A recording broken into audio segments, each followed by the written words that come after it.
सिर्फ और सिर्फ 22 इयर्स की एज में कैसे एक पर्टिकुलर साइंटिस्ट ने ये ढूंढ लिया था कि हमारे बॉडी में जो सेल्स होते हैं वो किस तरह वर्क करते हैं। और ये सब चीजें स्टार्ट हुई थी सेकंड स्टैंडर्ड में, जब उन्होंने सिर्फ और सिर्फ सेकंड स्टैंडर्ड में 25 different kind of species of butterfly वो उन्होंने कलेक्ट किए हुए थे। अब ये सब चीजें स्टार्ट कैसे हुई, किस तरह एक साइंटिस्ट की सिर्फ और सिर्फ एक क्यूरियोसिटी थी कि भाई बटरफ्लाई है वो किस तरह वर्क करते हैं, उसमें वो कैटरपिलर में से बटरफ्लाई किस तरह बनते हैं। उसके अलावा उन्होंने एक बुक रीड की थी, a travel of monarch x. वहां से ये जर्नी स्टार्ट हुई थी और दुनिया के कैसे one of the best scientist बने, ये सारी की सारी पूरी रियल स्टोरी आइए जानते हैं आज के इस वीडियो में।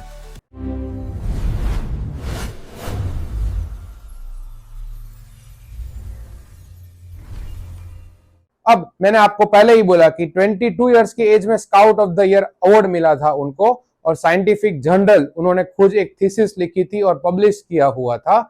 वो टाइम पे ये चीज करना बहुत बड़ी बात थी, किसी को पता ही नहीं था कि हमारे बॉडी में, we all know ready well right now, कि हमारे बॉडी में बिलियंस ऑफ सेल्स होते हैं। क्या बात कर रहे हैं? हमारी पूरी बॉडी बनती है, बट उन्होंने वो टाइम पे सेल्स किस तरह वर्क करते हैं वो जानने से पहले उनकी जर्नी स्टार्ट कैसे हुई थी वो जानना पड़ेगा हमें। उनका बॉर्न हुआ था रीडिंग नाम की जगह पे। रीडिंग मींस पढ़ने की बात नहीं कर रहा हूं, रीडिंग एक जगह है पेंसिल्वेनिया यूएस में, वहां पे उनका बॉर्न हुआ था।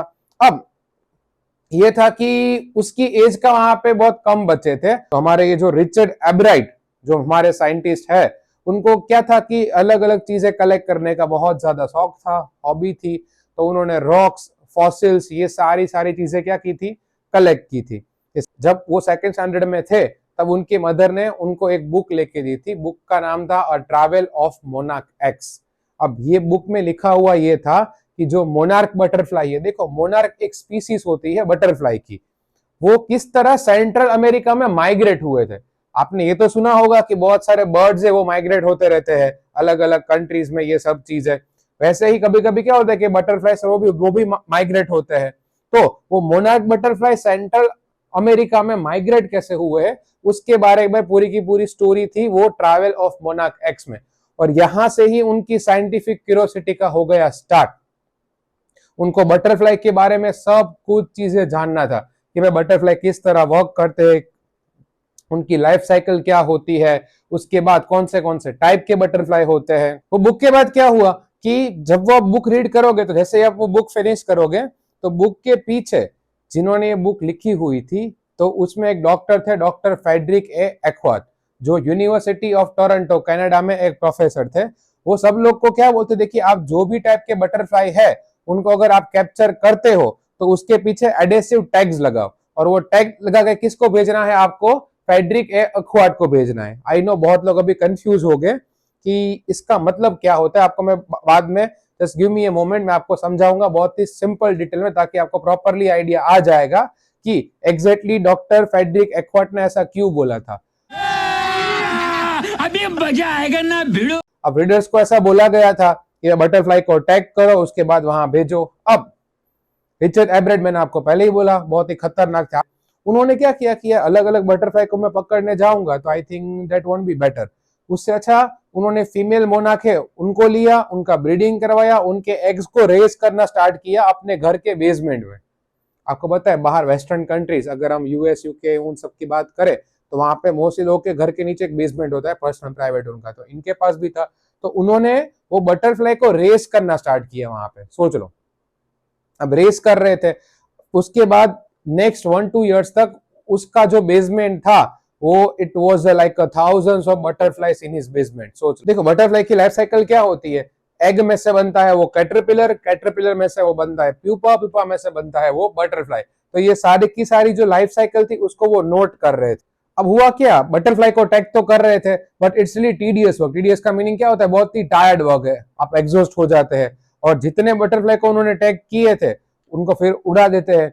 उसमें से हार्डली 2 बटरफ्लाई कैच हुए थे, वो भी कहां से, वो जहां रहते थे उसके घर से 75 माइल्स दूर, सोच लो। तो ये तो आई थिंक कोई करेगा नहीं। अब बहुत लोग को थोड़ा बोर फील हो रहा होगा, बोले एग्जैक्टली ये सब चीजें हुई, सही बात है। क्यों थी, देखो मैं आपको शॉर्ट एंड सिंपल से समझाता हूँ। अब डॉक्टर एक्हर्ट जो थे, डॉक्टर एक्हर्ट ने क्या बोला कि आपको बटरफ्लाई को टैग करना है। अब ऐसा क्यों बोला था उसका रीजन समझाता हूँ। मान लो कि दुनिया में अलग अलग टाइप के बटरफ्लाई, देखिए एग्जांपल दे रहा हूँ एकदम इजी वाला। आपने बटरफ्लाई को टैग किया, आपने उड़ा दिया, ठीक है। अब किसी और पर्टिकुलर पर्सन ने वो बटरफ्लाई पकड़ा और उसने देखा कि ऑलरेडी टैग है, तो वो छोड़ देगा। व्हाई? बिकॉज उसको पता है कि ये टाइप की जो स्पीसीज है वो ऑलरेडी डिस्कवर हो चुकी है।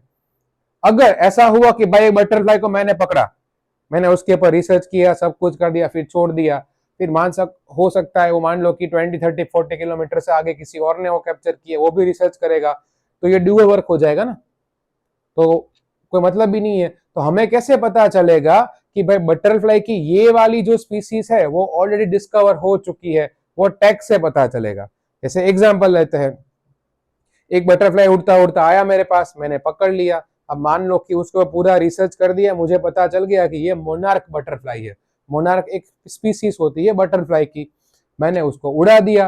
अब वो टाइप का कोई भी बटरफ्लाई किसी को भी मिलेगा तो एटलीस्ट उनको पहले से, जिन लोग को इस पे इंटरेस्ट है उनके पास रिसर्च तो होगा ही पहले से खुद का पूरा, जो बुक्स रीड करते होंगे, जो डॉक्टर एक्हर्ट से कनेक्टेड रहते होंगे, तो उन्होंने वो बटरफ्लाई को देख के आइडिया आ जाएगा, ओके भाई ये मोनार्क बटरफ्लाई है, उसमें तो क्या है ऑलरेडी रिसर्च हो चुकी है, तो हमें डबल काम करने का मतलब नहीं है, तो उसको छोड़ दो।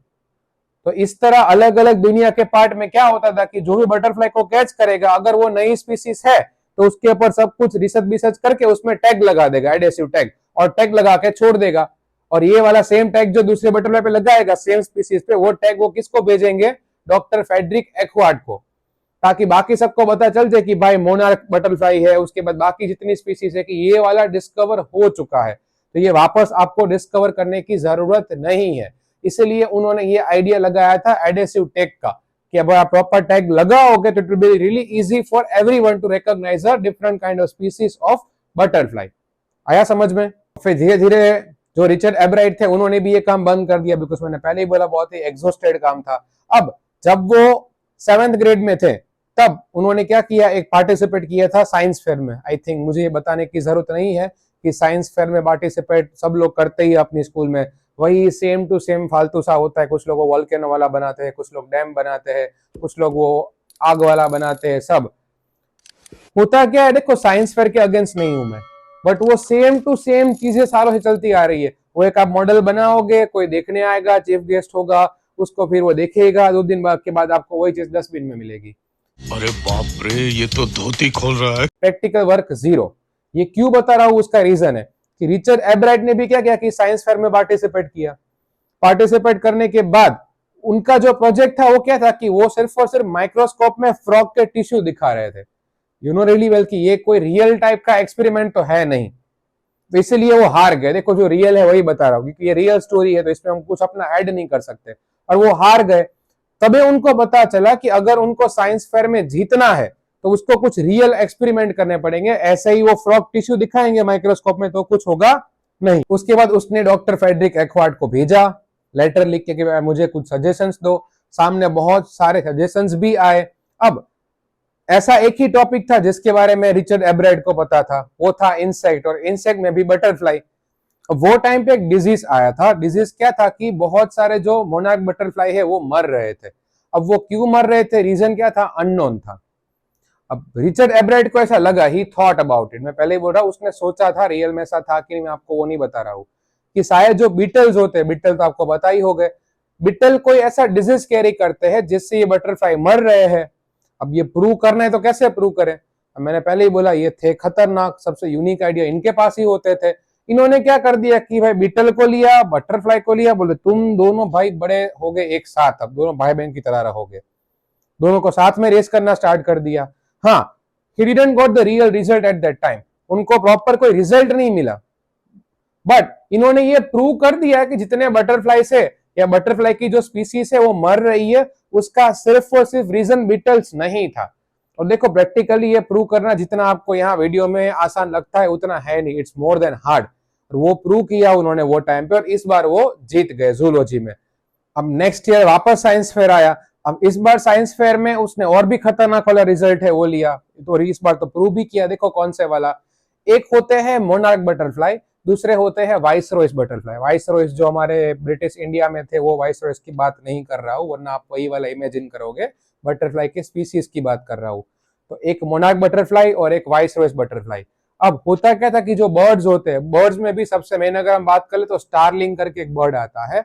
वो बर्ड को क्या होता है कि वाइसरॉयस बटरफ्लाई बहुत ही पसंद है खाने में, और मोनार्क है पसंद है नहीं बिल्कुल। कुछ लोग बोलेंगे सर आपको कैसे पता, आपने थोड़ी ना टेस्ट किया है, बट स्टोरी पूरी बायोग्राफी लिखी है उन्होंने, तो उसमें लिखा है ना सब चीजें, और प्रूव भी किया है, तो हमसे ज्यादा उनको पता होगा, तो मानना पड़ेगा। अपना तो कुछ बना नहीं रहा हूं। भाई साहब कुछ ज्यादा नहीं हो गया ये?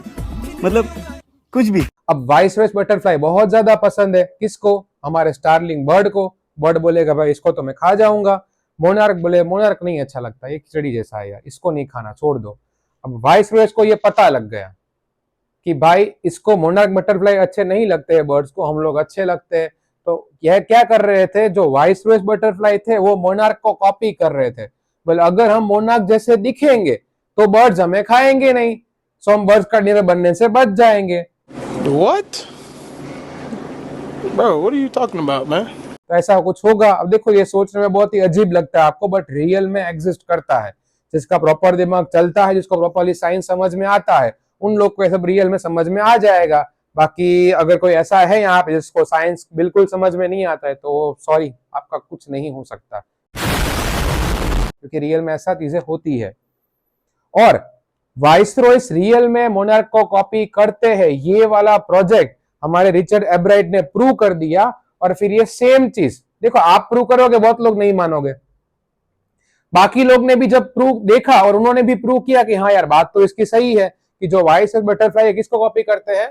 मोनार्क को कॉपी करते हैं। एट दैट टाइम सबको लगा कि भाई एक इंसान तो गजब है। तो इस बार जूलॉजी में इसका प्रोजेक्ट है वो फर्स्ट आया, और काउंटी साइंस फेयर में इसका प्रोजेक्ट चला गया। पूरे यूएस को पता चल गया कि भाई ऐसा कोई पर्टिकुलर पर्सन भी एग्जिस्ट करता है जो ये सब चीजें भी प्रूव कर रहा है। अब ये सब हो चुका है, उसके बाद वो कॉलेज में आ गए सेकेंड ईयर में। अब कॉलेज में वो एक पर्टिकुलर चीज के ऊपर क्या कर रहे थे, रिसर्च कर रहे थे, एक अननोन इंसेक्ट हार्मोन के ऊपर। तब उनको एक आइडिया आया।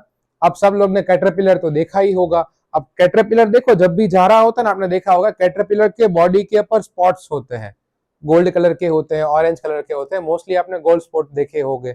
अब उनको ये लगा कि यार ये स्पॉट क्यों है। अब देखो कुछ लोग वही बोलेंगे, बोले इसको क्या इतनी पंचायत है।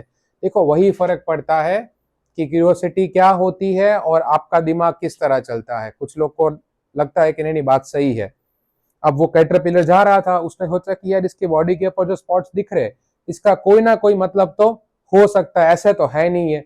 अब जस्ट थिंक अबाउट इट, आप इंडियन स्कूल या कॉलेज में, if you will say to someone कि यार ये इसके बॉडी के ऊपर ये स्पॉट क्यों है, लोग क्या बोलेंगे, भाई तुझे क्या इतनी पंचायत है, काम करना तेरा भाई, तू बोलेंगे ना ऐसा। अब बाकी सबको भी वही लगा कि जस्ट ऑर्नामेंटल हो गया, क्या ही फर्क पड़ता होगा। बट रिचर्ड एब्राइट और डॉक्टर फ्रेडरिक एक्वार्ट, इन दोनों को लगता नहीं था कि नहीं नहीं ये जो है स्पॉट, उनका कोई ना कोई रीजन तो है। फिर उन्होंने बहुत सारा रिसर्च किया, एक केमिकल स्ट्रक्चर रेडी किया, पूरा मॉडल रेडी किया। डिस्कवरी के बाद पता चला कि वो जो कैटरपिलर के बॉडी के ऊपर जो अलग अलग टाइप के स्पॉट होते हैं, वो स्पॉट है वो एक टाइप का इंसेक्ट हार्मोन प्रोड्यूस करता है। वो इंसेक्ट अगर हार्मोन प्रोड्यूस नहीं होगा प्रॉपरली, तो जो कैटरपिलर है वो बटरफ्लाई कभी नहीं बन पाएगा। आप जो कैटरपिलर देखते हो और आप जो बटरफ्लाई देखते हो, दोनों एक्चुअली सेम है, वो दोनों अलग अलग स्टेज में है। अभी वो अभी कैटरपिलर बटरफ्लाई बना नहीं है।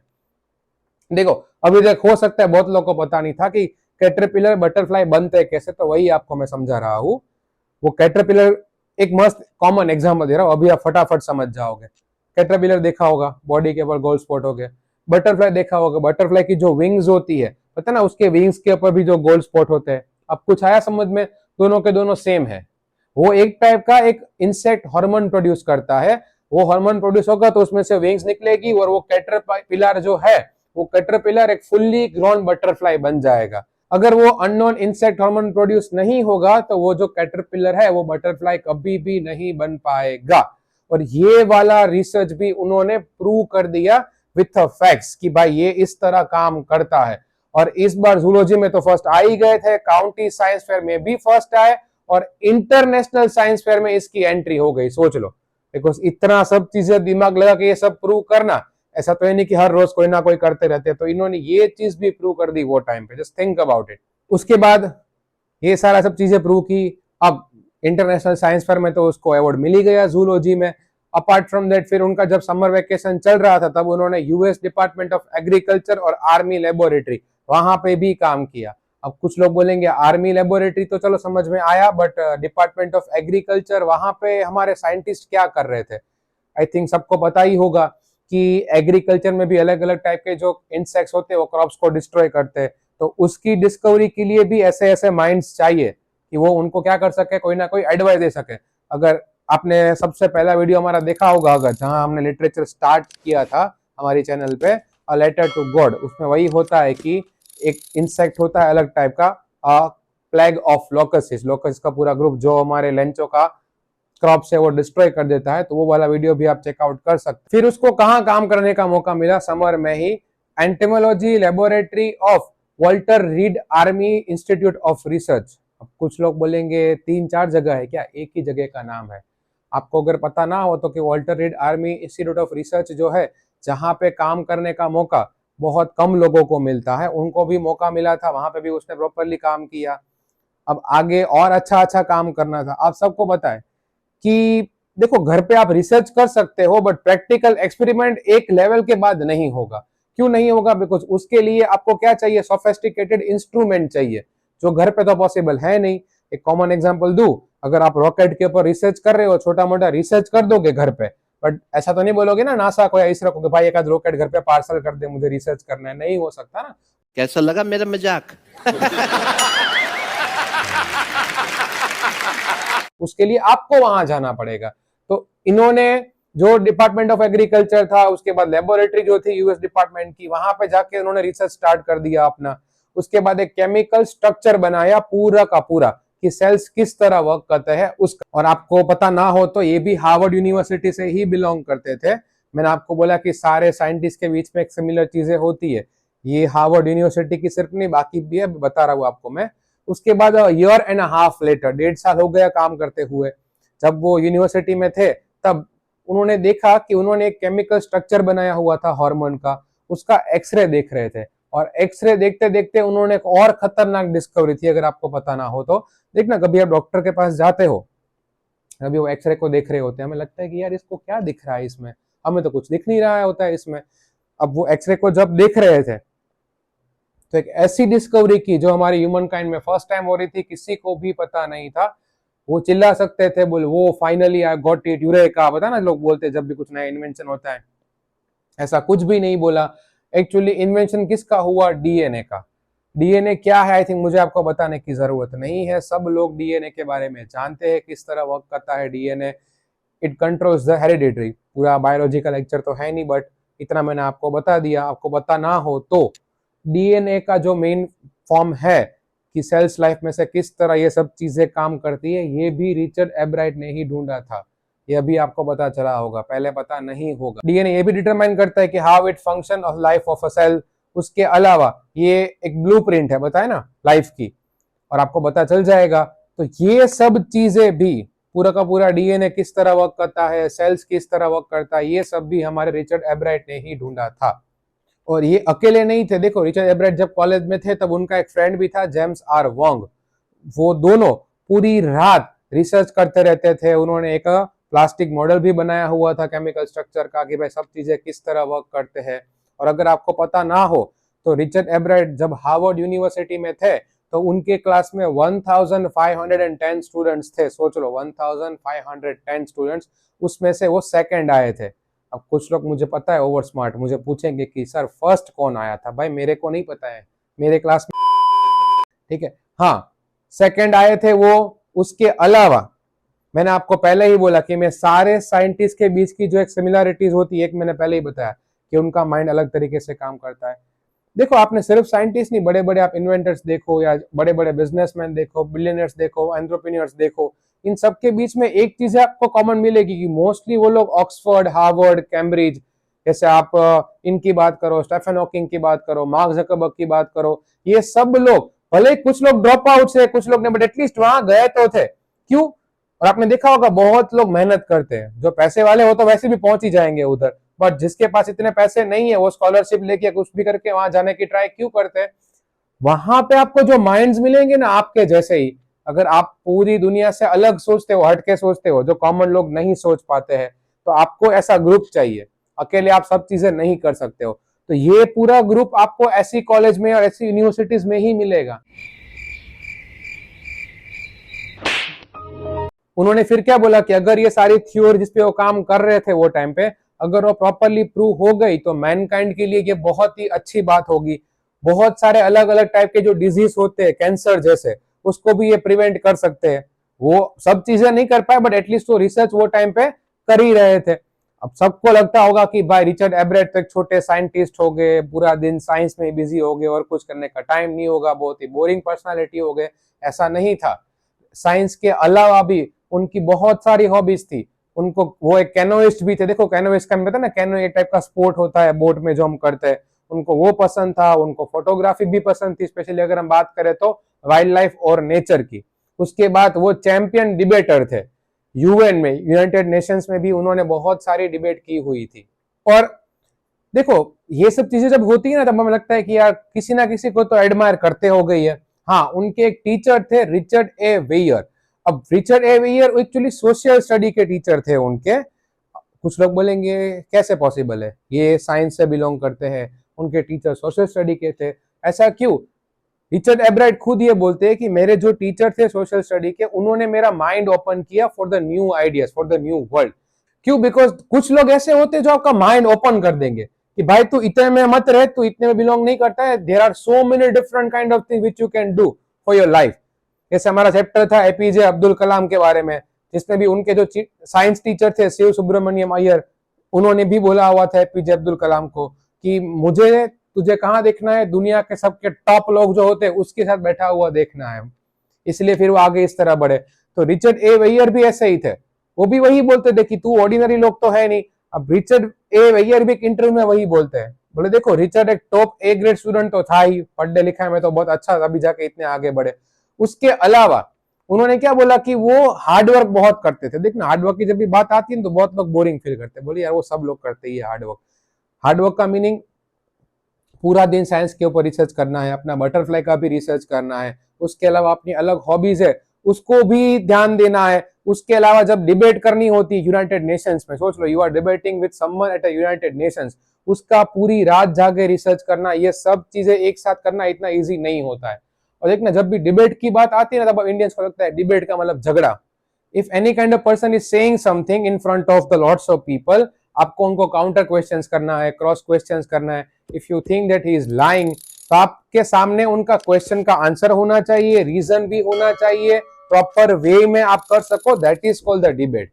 इंडिया में तो डिबेट का मतलब मार धाड़, बोला आपने देखा होगा विधानसभा में और वहां पे क्या क्या होता रहता है। आई थिंक ज्यादा मैं बोल नहीं पाऊंगा, ठीक है, वरना आपको पता है कंट्रोवर्सी हो जाती है आजकल बहुत ज्यादा। देखना बहुत सारे लोग होते हैं वो बोलेंगे यार ये सब में क्या पढ़ना, बोला आराम से अपनी लाइफ जो चल रहा है चलने दो। बट कुछ लोग होते हैं कि भाई जो सेटिस्फाइड नहीं होते, उनको बहुत कुछ कर लेना होता है। तो रिचर्ड एब्राइट भी एक ऐसे स्टूडेंट थे कि इतना सब काम एक साथ वो किया करते थे वो टाइम पे। और उसके जो टीचर थे रिचर्ड ए वेयर, उन्होंने क्या बोला कि Richard would always a competitive, कि एक तो कॉम्पिटिटिव था, he wanted to win, and he wanted to win for the right reason. कि जीतना था, बट क्यों जीतना था? For the right reason. बोले ये रीजन है और इसमें जीत के तो मैं रहूंगा कुछ भी हो जाए। और ये सब चीजें स्टार्ट कहां से हुई थी? सिर्फ और सिर्फ बटरफ्लाई से। लास्ट में ये है कि भाई मेकिंग ऑफ अ साइंटिस्ट के इंग्रेडिएंट्स क्या होते हैं। मतलब मैं मैगी तो बना नहीं रहा, मतलब इन अ रियली गुड वे, कि एक तो फर्स्ट एड माइंड चाहिए, उसके पहले माइंड चाहिए। बहुत तेज हो रहा है, बहुत तेज हो रहा है। तो बहुत लोग के पास होता नहीं है, बहुत लोग के पास है तो यूज नहीं करते हैं। तो प्रॉपरली आपका माइंड किस तरह वर्क करता है आपको ये पता होना चाहिए। सेकेंड थिंग, एड क्यूरियोसिटी, कि जानना होता है कि यार ये ऐसा ही क्यों है। देखो क्वेश्चंस करोगे तभी जाके क्यूरियोसिटी है वो अंदर से आएगी। अब उसके बारे में रिसर्च करोगे, आगे बढ़ोगे, कुछ नया जानने मिलेगा। ऐसा बैठे रहने से कुछ होने नहीं वाला है। हम करें तो करें क्या, बोले तो बोले क्या। और ये सब चीजें किसके अंदर थी? रिचर्ड एब्राइट के अंदर थी। और ये सब स्टार्ट कहां से हुआ था? वही एक book, a travel of monarch x. मैंने आपको वीडियो के स्टार्टिंग में ही बोला था कि जस्ट थिंक अबाउट इट, कि सिर्फ और सिर्फ एक क्यूरियोसिटी थी कि ये बटरफ्लाई है, वो कलेक्ट करना पसंद थे। उसमें से बटरफ्लाई क्यों बनते हैं, कैसे बनते हैं, कैटरपिलर में क्यों होता है, वहां से सेल्स की तरफ पहुंच गए, उसके बाद ब्लूप्रिंट्स, केमिकल स्ट्रक्चर, डीएनए किस तरह वर्क करता है, कहां से कहां तक पहुंच गए, सोच लो। तो ये थी हमारी पूरी की पूरी story making of a scientist कि रिचर्ड एब्राइड कहां से किस तरह पहुंचे। आई होप सब चीजें समझ में आ गई होगी। एकदम सिंपल लैंग्वेज में आपको मैंने समझाया आज। Thanks, love you forever. I know बहुत खतरनाक वाली लैंग्वेज में, प्रॉपरली इंग्लिश में तो आपको बहुत लोग समझाते होंगे, इसलिए मैंने आपको ये सारे फोटोज वीडियोस जनरेट करके एआई से समझाया है। अगर ये वीडियो आपको बहुत पसंद आया है तो एक और वीडियो हमारा था अल्बर्ट आइंस्टाइन के बारे में कि वो किस तरह आगे बढ़े थे, उनकी पूरी लाइफ जर्नी क्या थी, तो वो वाला वीडियो भी आप यहाँ चेकआउट कर सकते हो। स्टिल कोई भी डाउट हो, कुछ भी कंफ्यूजन हो, कुछ भी समझ में ना आए, so you can let me know in the comments. बाकी हम लोग सीधा मिलेंगे नेक्स्ट वीडियो में। चलो, जय हिंद।